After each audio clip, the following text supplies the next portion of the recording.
مجھے اعجاز کی کمی محسوس ہوتی۔ اعجاز کی موت کا 4 ماہ ہی گزرے تھے۔ مجھے اس گھر میں رہنے کے لیے سارے کام نوکروں کی طرح کرنے پڑتے۔ مجھے بس ملازمہ بنا کر ہی رکھا گیا تھا۔ اماں بابا نے بھی سارے ناطے توڑ دیے تھے۔ میرے دیور کی شادی اسی لڑکی سے طے ہوئی تھی جس سے میری ساس پہلے اعجاز کی شادی کرنا چاہتی تھی۔ شادی کی گہما گامی میں سارے ہی گھر والے مصروف تھے۔ میری طرف کسی کا دھیان تک نہ جاتا تھا، لیکن وہی ایک تھا جو بار بار کہیں نہ کہیں سے مجھے اپنی طرف دیکھتے ہوئے نظر آ جاتا تھا۔ لیکن اس روز تو حد ہی ہو گئی جب وہ مجھ سے پہلے ہی میرے کمرے میں موجود تھا۔ میں اسے دیکھ کر بری طرح سے ڈر گئی تھی۔ مجھے ڈر تھا کہ اسی طرح کسی انجان مرد پر تو قیامت ہی ٹوٹ پڑے گی اور میں اپنے سر سے چھت کا آسرا بھی کھو بیٹھوں گی، کیونکہ اب اس گھر میں اعجاز تو نہیں تھا جو میری کوئی پرواہ کرتا۔ اگر میرے سسرال والوں کو مجھ پر ذرا برابر بھی شک ہو گیا تو اسی روز مجھے گھر سے نکال دیں گے۔ لیکن اس نوجوان نے جب کہا کہ فکر مت کرو، مجھے تمہارے علاوہ کوئی نہیں دیکھ سکتا، کیونکہ میں کوئی انسان نہیں بلکہ ایک جن ذات ہوں، پہلے پہر تو مجھے اس کی بات کا یقین بھی نہ آیا تھا۔ لیکن پھر اس روز جب گھر کی ساری ہی عورتیں خریداری کے لیے باہر گئی ہوئی تھی، میں گھر پر اکیلی موجود تھی اور باورچی خانے میں دوپہر کے کھانے کی تیاری کر رہی تھی تو میرا دیور باورچی خانے میں آ گیا۔ اس نے کہا، بھابی میرے لیے ایک کپ چائے بنا دیں۔ میں نے اسے چائے بنانے کے لیے ہاں کہی، لیکن وہ پھر بھی باورچی خانے میں ہی کھڑا رہا۔ مجھے اس کا یوں وہاں کھڑے رہنا بہت ہی عجیب محسوس ہو رہا تھا۔ میں نے کہا کہ آپ باہر جائیں، میں چائے لے کر آتی ہوں، لیکن وہ عجیب نظروں سے مجھے ہی گھورے جا رہا تھا۔ مجھے اس کی نظروں سے بہت ڈر لگ رہا تھا، پھر بھی میں چپ چاپ چائے بنانے لگی۔ جب چائے بن گئی، میں چائے لے کر اس کی طرف بڑھنے لگی تو اس نے کپ کی بجائے میرا ہاتھ پکڑ لیا تھا۔ میں اسے اپنا ہاتھ چھڑوانے کی بہت کوشش کر رہی تھی، لیکن وہ مجھے اپنی طرف کھینچتا ہی جا رہا تھا۔ میرے ہاتھ میں گرم چائے کا کپ تھا جو اسی کھینچاتانی میں میرے ہاتھ سے چھوٹ کر میرے پیر پر گر گیا تھا۔ گرم چائے کی وجہ سے میرے منہ سے زوردار چیخ نکلی اور اسی چیخ کے دوران نہ جانے کیسے میرا دیور مجھ سے دور ہٹ کر باورچی خانے کے دروازے سے جا لگا تھا۔ ایسا لگا جیسے کسی نے اسے زوردار دھکا مارا ہو۔ اس بات پر تو میرے ساتھ ساتھ وہ بھی بہت حیران ہو رہا تھا۔ نہ جانے کون سی غیبی طاقت تھی جو ایک کے بعد ایک اس کے منہ پر مجھے مارے جا رہے تھے۔ وہ زیادہ ڈر گیا تھا اور میرے سامنے ہاتھ جوڑ کر کھڑا ہو گیا تھا کہ بھابی مجھے بچا لو، مجھے بچا لو، لیکن میں تو خود بہت حیران تھی کہ اسے مارنے والا آخر ہے کون۔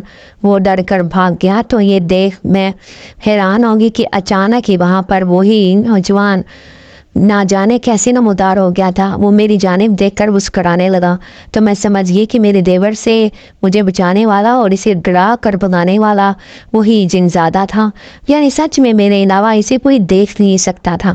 ویسے تو یہ میری زندگی کا معمول تھا کہ جس کو میرے ساتھ جیسا سلوک کرنا ہوتا کر لیتا، لیکن اس دن میرے کلیجے میں ٹھنڈ لگ گئی جب میرے دیور کو اس کے برے عمل کی سزا اس جن زادے نے دی تھی، کیونکہ میرا دیور اتنا اندھا ہو گیا تھا کہ اسے یہ تک یاد نہ رہا کہ میں اس کے مرحوم بھائی کی بیوہ ہوں اور اس نے میری عزت پر ہاتھ ڈالنے کی کوشش کی۔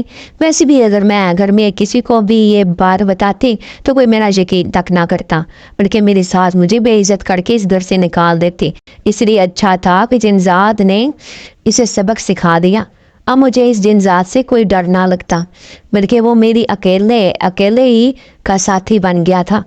میں وہ کمرے کی کھڑکی کے سامنے صحن میں لگے ہوئے نیم کے درخت پر دن بھر بیٹھا رہتا تھا۔ میرا دیور بھی اب بھی مجھے ہر جگہ گھورتا رہتا۔ اس کی تو شادی بھی ہونے والی تھی، نہ جانے کیوں میرے پیچھے پڑا تھا۔ ایک روز میں اپنے کمرے میں آرام کر رہی تھی کہ میرے پاس میری ساس اور دیور اکٹھے آ گئے۔ میری ساس کے ہاتھ میں کچھ کاغذات تھے۔ انہوں نے پہلے تو مجھے سیدھا حکم ہی سنا دیا کہ مقدس ان کاغذات پر تمہارے دستخط چاہیے۔ میں نے پوچھا، امی جی یہ کس چیز کے کاغذات ہیں؟ تب وہ بولی کہ تمہیں زیادہ ڈیٹیل میں جانے کی ضرورت نہیں ہے، جتنا کہا ہے بس اتنا ہی کرو۔ میں تھوڑا گھبرا گئی تھی کہ نہ جانے کس چیز پر وہ میرا دستخط لینے والی ہے۔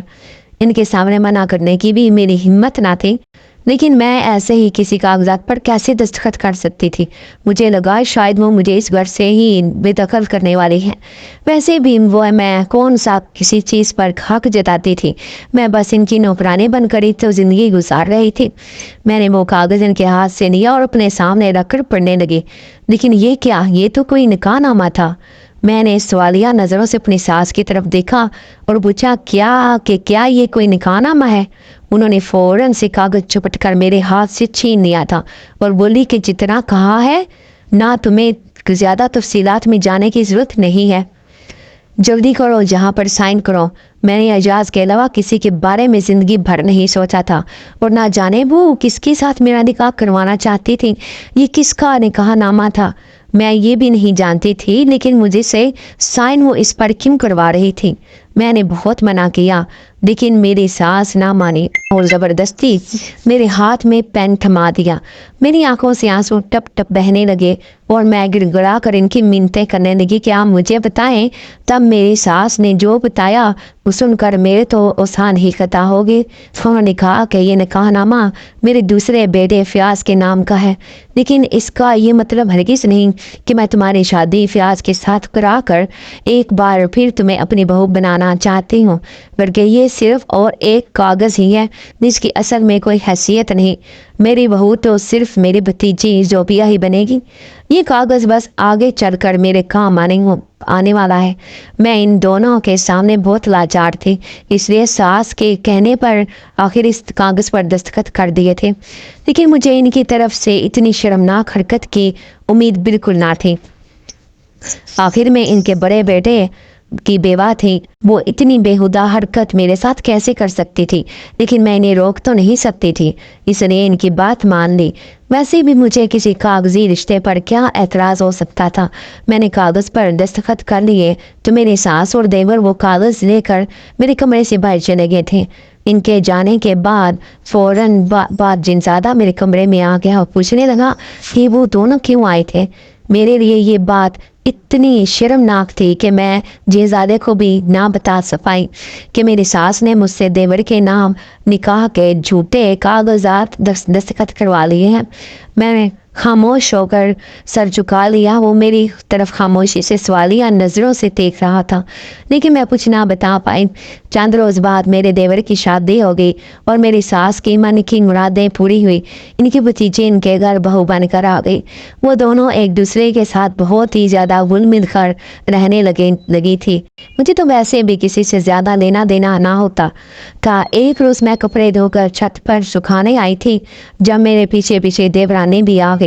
مجھے لگا اسے شاید کوئی کام ہوگا، اور پھر جب میں نے پوچھا کہ اگر کوئی کام ہے تو بتا دیں، اس نے کہا مجھے تم سے کوئی کام نہیں ہو سکتا، بس میں اتنا کہنے آئی ہوں کہ جس طرح پہلے تم نے مجھ سے اعجاز کو چھینا تھا، اگر فیاض کی طرف آنکھ اٹھا کر بھی دیکھا یا اسے اپنی محبت کے جھانسے میں پھنسانے کی کوشش کی تو مجھ سے برا کوئی نہیں ہوگا۔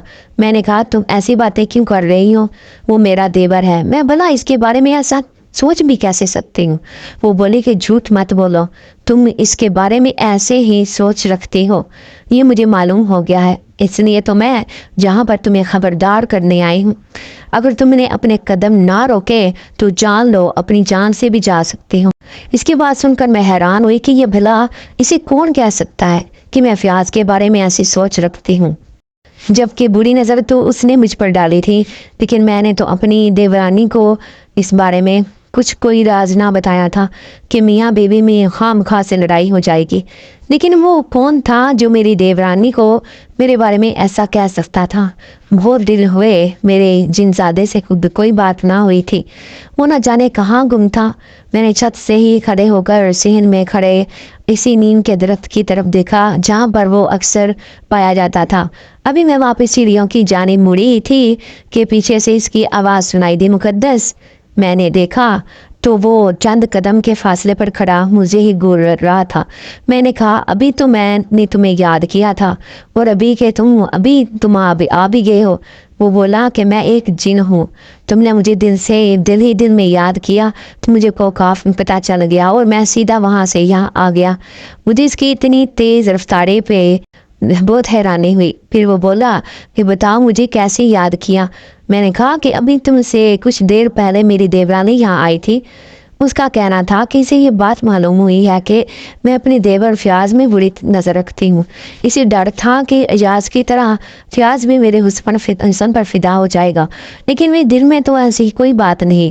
پر ایک بات ہے کہ میری دیورانی کو یہ غلط فہمی کوئی اور دلا رہا ہے.